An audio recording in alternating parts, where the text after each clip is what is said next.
culture today likes to explain everything in terms of its cause, whether it's science or otherwise, and it rejects the idea of eschatology. And eschatology is the part of theology that is concerned with death and judgment and our final destiny and purpose.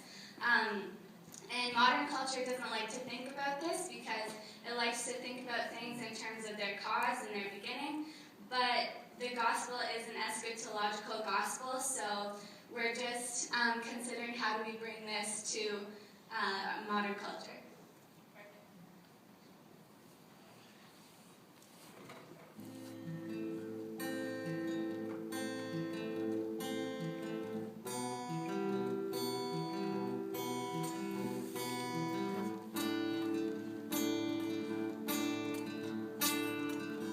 People think that they are going out and doing the Lord's work by going out and preaching the gospel. But have you ever seen the fruits of your labor? Have you ever been treated as hostile? See, the gospel has become irrelevant in the society that we live in. So-called Christians standing up and preaching at others, telling them that they will die because of their sins. This scandalous message of grace is no longer fresh. It's become some boring, dusty words spoken by those who are proud of their flesh. How do we show them they need you? How do we show them you care? Stuck in their own minds, no room for you there. This society has lost its sense of purpose. It searches for worth in its ability to find answers to its problems, but that only scratches the surface. Now that's not to say that having knowledge about this world that we live in is a bad thing. But this broken world has lost and given up on its view of the King. What is the difference between the reception of the gospel in the East and the West? The society is caught up in itself, thinking that we are the best. When people are broken, they know that Christ is all they need. They tend not to be consumed by power, by lust, by greed. We as Christians are called to be agents of a radical change, yet sometimes I can't help but feel like we're trapped inside of a cage.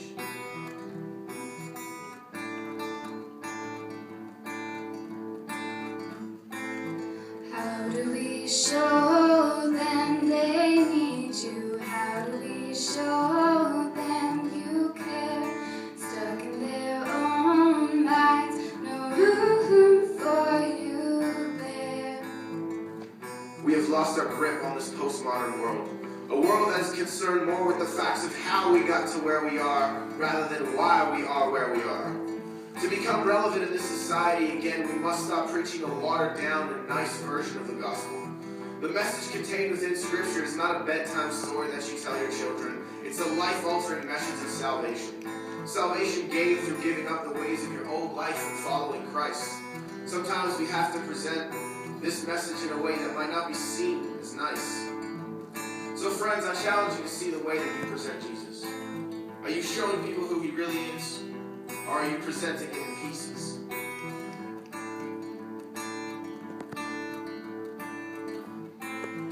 How do we show